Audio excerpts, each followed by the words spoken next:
Hi friends, welcome to my channel. இன்றைக்கி நம்ம சேனலில் தகப்பனையும் தாயும் கணம் பண்ணுங்கிற தலைப்பில் பார்க்க போகிறோம். Honour your mother and father and focus your family. இப்போ வேதாகமத்தில் மத்தேயு 19:19 அதிகாரத்தில் உன் தகப்பனையும் உன் தாயையும் கணம் பண்ணுவாயாக, உன்னிடத்தில் நீ அன்பு கூறுவது போல பிறனிடத்தில் அன்பு கூறுவாயாகன்னு வேத வசனம் சொல்லுது. இப்போ தகப்பனையும் தாயையும் கணம் பண்ணணும். அநேக இடத்துல நம்ம பார்க்குறோம், அப்பா அம்மாவுக்கு ரெஸ்பான்ஸ் பண்ணுறதில்ல, அப்பா அம்மா சொல்கிறது கேட்குறது கிடையாது. சின்ன வயசுலேருந்து ரொம்ப கஷ்டப்பட்டு அப்பா வேலைக்கு போய் அம்மா வேலைக்கு போய் வீட்டு வேலை செஞ்செல்லாம் படிக்க வச்சுருப்பாங்க. ஆனால் அவங்க பெரிய ஆளாகி நல்ல ஒரு வேலையில் போய் உட்காந்துருப்பாங்க.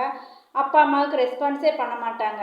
அப்பா அம்மாவுக்கு அவங்க தேவையை சந்திக்கிறது இல்லை, அவங்களுக்கு என்ன வேணும்னு கேட்குறதில்ல, ஒரு ஃபோன் பண்ணி பேசுறது கிடையாது. வளர்ந்து பெரிய ஆளாகி அப்பா அம்மா நல்ல பொண்ணாக பார்த்து திருமணம் பண்ணி வச்சாங்கன்னா அப்படியே பேரண்ட்ஸ் விட்டு தனியாக போயிடுறாங்க. தனியாக போனாலும் பரவாயில்ல, அவங்களுக்கு ஃபோன் பண்ணி பேசுறது கிடையாது, அவங்களுக்கு ஏதாவது கொடுத்து உதவுறது கிடையாது. அப்பா அம்மா சாப்பாட்டுக்கு இல்லாமல் அப்படி கஷ்டப்படுவாங்க. அதை பார்த்துக்கிட்டே தான் இருப்பாங்க. ஆனால் என்ன வேணும் கொஞ்சம் உதவுற, என்ன வேணும் கொஞ்சம் கொடுத்து உதவுற அப்படின்னு சொல்லி அவங்க கேட்குறதே இல்லை. இன்றைக்கி நிறைய இடங்கள்ல நம்ம பார்க்குறோம், படிச்சுட்டு வெளியூருக்கு போயிடுறாங்க பசங்க பொண்ணுகள்லாம்.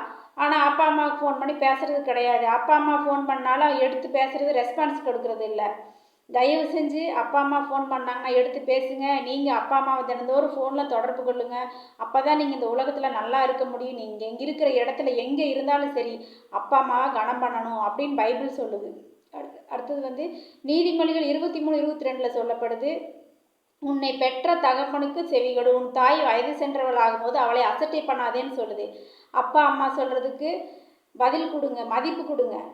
அப்பா அம்மா என்ன சொன்னாலும் அதுக்கு ரெஸ்பான்ஸ் கொடுங்க, அதுக்கு கீழ்ப்படிஞ்சு நடங்க. சரிங்க நீங்கள் சொல்கிற மாதிரி நாங்கள் செய்கிறோன்னு சொல்லுங்கள். அப்பா அம்மா உலகத்துலேயே நம்ம நல்லா இருக்கணும்னு அதிகமாக விரும்புகிறது ஒன்று தெய்வம், ரெண்டாவது அப்பா அம்மா. இவங்க மட்டும்தான் நம்ம நல்லா இருக்கணும்னு சொல்லி விரும்புகிறவங்க. தயவு செஞ்சு அப்பா அம்மாவை கனம் பண்ணுங்க. அப்பா அம்மா உயிரோடு இருக்கும் வரைக்கும் அவங்கள நல்லா கவனிச்சுக்குங்க, அவங்களோட தேவைகளை சந்திங்க, அப்பா அம்மாவோட சந்தோஷமாக இருங்க. அவங்க இறந்ததுக்கு அப்புறமா அதுக்கப்புறம் நான் எங்கள் அப்பா அம்மாவை நல்லா கவனிக்கலையே, இப்படி பார்க்காம விட்டுட்டேனே அப்படின்னு சொல்லி நீங்கள் வருத்தப்படுறதுனால எந்த பிரயோஜனம் கிடையாது. அவங்க உயிரோடு இருக்கும்போது அவங்கள நல்லா கவனிச்சுக்குங்க. இன்றைக்கி நிறைய இடங்கள்ல நம்ம பார்க்குறோம், படிச்சுட்டு வெளியூருக்கு போயிடுறாங்க பசங்க பொண்ணுகள்லாம். ஆனால் அப்பா அம்மாவுக்கு ஃபோன் பண்ணி பேசுகிறது கிடையாது. அப்பா அம்மா ஃபோன் பண்ணாலும் எடுத்து பேசுகிறது, ரெஸ்பான்ஸ் கொடுக்கறது இல்லை. தயவு செஞ்சு அப்பா அம்மா ஃபோன் பண்ணாங்கன்னா எடுத்து பேசுங்க. நீங்கள் அப்பா அம்மாவை தினந்தோறும் ஃபோனில் தொடர்பு கொள்ளுங்கள். அப்போ தான் நீங்கள் இந்த உலகத்தில் நல்லா இருக்க முடியும். நீங்கள் எங்கே இருக்கிற இடத்துல எங்கே இருந்தாலும் சரி அப்பா அம்மாவை கனம் பண்ணணும் அப்படின்னு பைபிள் சொல்லுது. அடுத்தது நீதிமொழிகள் 23:22 சொல்லப்படுது, உன்னை பெற்ற தகப்பனுக்கு செவிகொடு, உன் தாய் வயது சென்றவள் ஆகும்போது அவளை அசட்டை பண்ணாதேன்னு சொல்லுது. அப்பா அம்மா சொல்கிறதுக்கு பதில் கொடுங்க, மதிப்பு கொடுங்க. அப்பா அம்மா என்ன சொன்னாலும் அதுக்கு ரெஸ்பான்ஸ் கொடுங்க, அதுக்கு கீழ்ப்படிஞ்சு நடங்க. சரிங்க நீங்கள் சொல்கிற மாதிரி நாங்கள் செய்கிறோன்னு சொல்லுங்கள். அப்பா அம்மா உலகத்துலேயே நம்ம நல்லா இருக்கணும்னு அதிகமாக விரும்புகிறது ஒன்று தெய்வம், ரெண்டாவது அப்பா அம்மா. இவங்க மட்டும்தான் நம்ம நல்லா இருக்கணும்னு சொல்லி விரும்புகிறவங்க. தயவு செஞ்சு அப்பா அம்மாவை கனம் பண்ணுங்கள். யாத்ராகம் 20:12 அதிகாரத்தில் பார்க்கும்போது, உன் தேவனாகிய கர்த்தர் உனக்கு கொடுக்கும் தேசத்திலே உன் நாட்கள் நீடித்திருப்பதற்கு உன் தகப்பனையும் உன் தாயையும் கனம் பண்ணுன்னு வேத வசனம் சொல்லுது. நம்ம ஆயுசு நாள் நீடித்து இருக்கணும், ரொம்ப நாள் உயிரோட வாழணும் அப்படிங்கிற ஒரு பயம் இருந்துச்சுன்னா தகப்பனையும் தாயையும் கனம் பண்ணுங்க. இது நான் சொல்ல கிடையாது, பைபிளில் எழுதியிருக்குதுங்க. பைபிள் எடுத்து வாசிங்க. அப்படி இல்லைனா பைபிள் தெரிஞ்சவங்க பற்றி கேளுங்க. தயவு செஞ்சு அப்பா அம்மாவை கனம் பண்ணுங்க. அடுத்ததாக பார்க்கும்போது உப்பாகமம் 27:16 சொல்லப்படுது, தன் தகப்பனையும் தன் தாயையும் தூசிக்கிறவன் செபிக்கப்பட்டவன் அப்படின்னு சொல்லுது. தகப்பனையும் தாயும் ஒரு நாள் நம்ம பரிகாசம் பண்ணக்கூடாது. அப்பா அம்மாவை நேசிக்கணுங்க.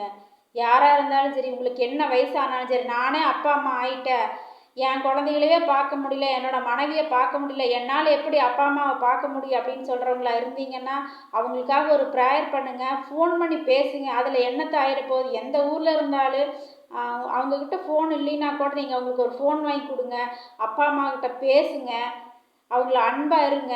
உங்களுக்கு எப்பப்பெல்லாம் லீவு கிடைக்குதோ அப்போ அப்பா அம்மாவை பார்த்துட்டு ஒரு நாளாவது ஒரு நேரமாவது அவங்களோட சந்தோஷமாக இருங்க. எனக்கு அப்பா அம்மாவை பார்க்குற வாய்ப்பு கிடைக்கலிங்க. சின்ன வயசுலேயே என்னோடய அப்பா அம்மாவை நான் இழந்துட்டேன்.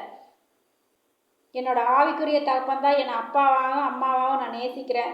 என் ஆவிக்குரிய தகப்பன் அவர் ஒரு நாள் நம்ம சேனலில் வந்து என்னுடைய ஆவிக்குரிய தப்பன் ஹேரி கம்ஸ் வந்து உங்களுக்கு ஒரு சிறப்பான செய்தியை கொண்டு வருவார். அடுத்தது நீதிமொழிகள் 30:18 வேதவசனம் சொல்லுது, தகப்பனை பரியாசம் பண்ணி தாயின் கட்டளைகளை அசட்டை பண்ணுகிற கண்களை நதியின் காகங்கள் பிடுங்கும், கழுகின் குஞ்சுகள் தின்னும்னு சொல்லி வேதவசனம் சொல்லுதுங்க. தயவு செஞ்சு உங்கள் ஆயுசு நாட்கள் நீடித்திருக்கணும், நீங்கள் தீர்க்காயுசாக இருக்கணும், நீங்கள் நல்லா இருக்கணும். அதனால் அப்பா அம்மா வந்து கனம் பண்ணுங்க.